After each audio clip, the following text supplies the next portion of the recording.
Most people who bet on sports lose. That's not an opinion, that's just math. The house is designed to win. But here's what most people don't know. There are people making serious, consistent money from sports betting, and they're not just getting lucky. In this video, I'm going to break down every type of person making money in sports betting, from the casual bettor and the gambling addict, all the way up to the people running the sportsbooks, and tell you who actually wins, who's losing, and where a beginner can start making money today. At level 1, we have the regular bettor. This is the overwhelming majority of people who bet. They bet on their favorite team, they follow their gut, and they bet on big matches. And almost all of them lose long term.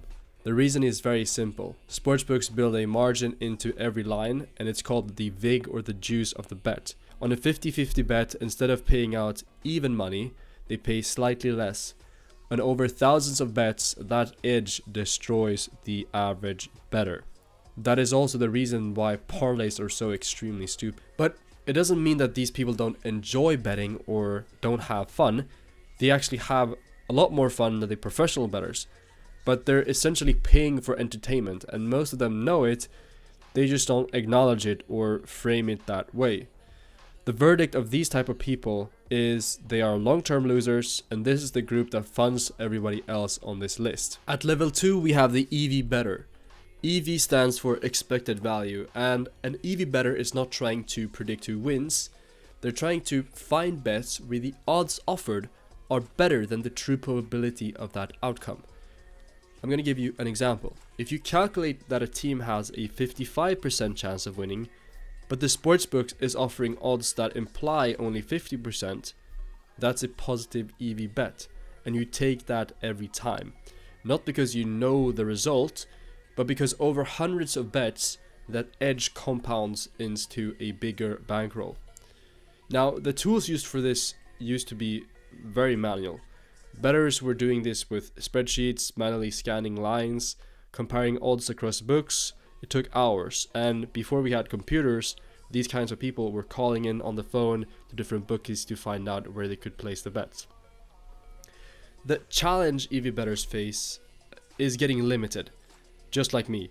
Sportsbooks don't like winning customers, and as soon as your account shows a pattern of hitting positive EV bets, they start restricting your stake sizes. I've shown this on my own account in a previous video, and it's worth a watch if you haven't seen that video. Now, the summary of these people is that they can be genuinely profitable, just like me, with discipline and the right tools. For example, my own software, link in the description. The ceiling is capped though by the book restrictions, but the edge is very real, and it's a profitable strategy. At level 3, we have the sharp bettor.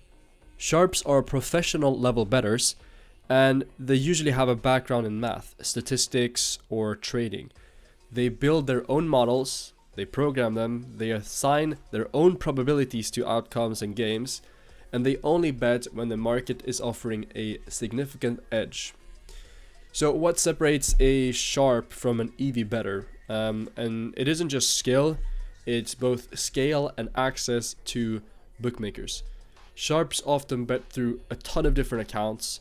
They use runners and place bets across dozens of books to avoid detection and get their money down before the lines move. Sharps are one of the main forces that move lines. And when a sharp places a large bet on, for example, Bet365 or Unibet, the book often moves the line to reduce their exposure to that person.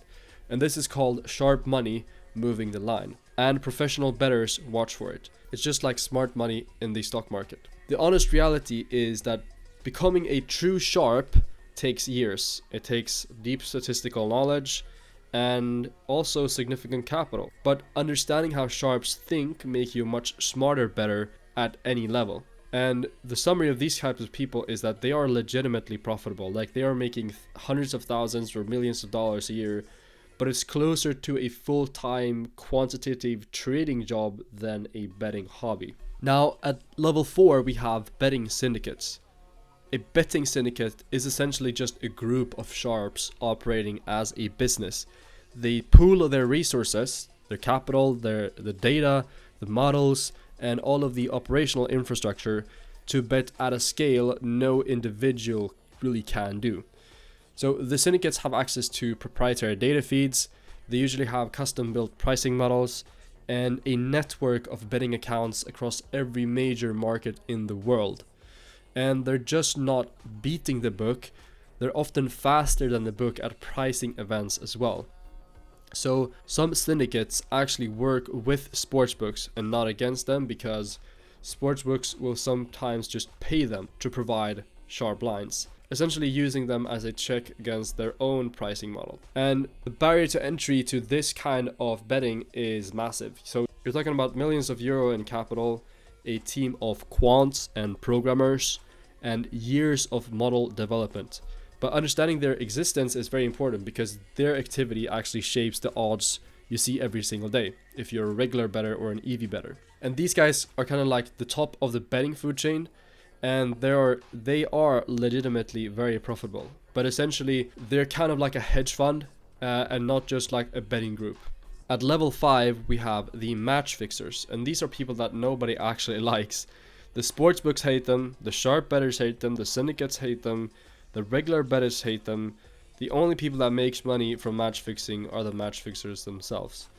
And match fixing is essentially where people with insider knowledge or control over a result profit by betting on it. This could be, players getting a red card, referees doing weird shit on the field, club officials, or having externally organized crime groups bribing certain people to make these results happen. And from a pure betting standpoint, this is the highest possible edge, or the possible ROI. So you already know the outcome. So therefore you can just literally bet as much money as possible.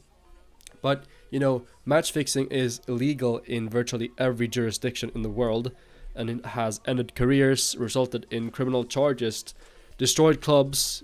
People get murdered over stuff like this.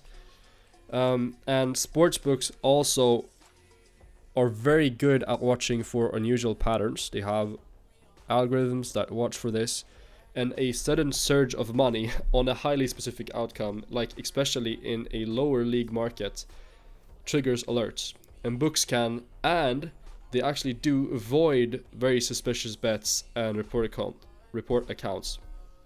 Avoiding meaning that they're just going to return your money. And I'm not going to pretend that this doesn't exist. It does, but it's not a path discussing seriously here, because the risk to reward, both legally and personally, doesn't really make sense, and it's genuinely harmful to the sports involved overall. So this is illegal. It's not a real long-term strategy. I'm just wanted to mention here because of transparency, and it's because it's the part of a honest picture of how money moves in this industry. Now we're going to take a look at the highest level, level 6. Can you guess who it is? Well, it's being the actual sportsbook. So why be the average bettor? Why be the EV bettor?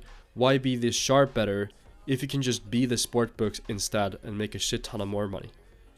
The sportsbook is the only player in this entire ecosystem that has a structural mathematical edge, guaranteed, as long as they balance their book correctly. They are the only guaranteed to make money. So they make money through the VIG on every single bet, regardless of the outcome. They're not gambling on results, they're managing risk and collecting a fee for providing the market.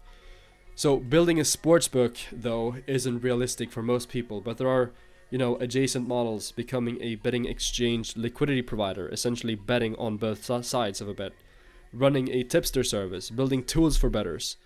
And the theme is the same. They make money from the action itself and not from the betting outcomes.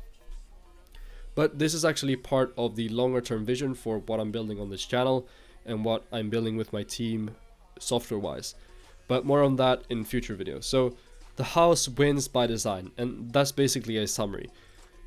Understanding the structure of, this whole betting ecosystem is the foundation of every profitable betting strategy. Now let's look at where you actually fit into this picture. If you're watching this, you're probably not a syndicate, you're not a sharp with 5 years of model building behind you, and that's fine.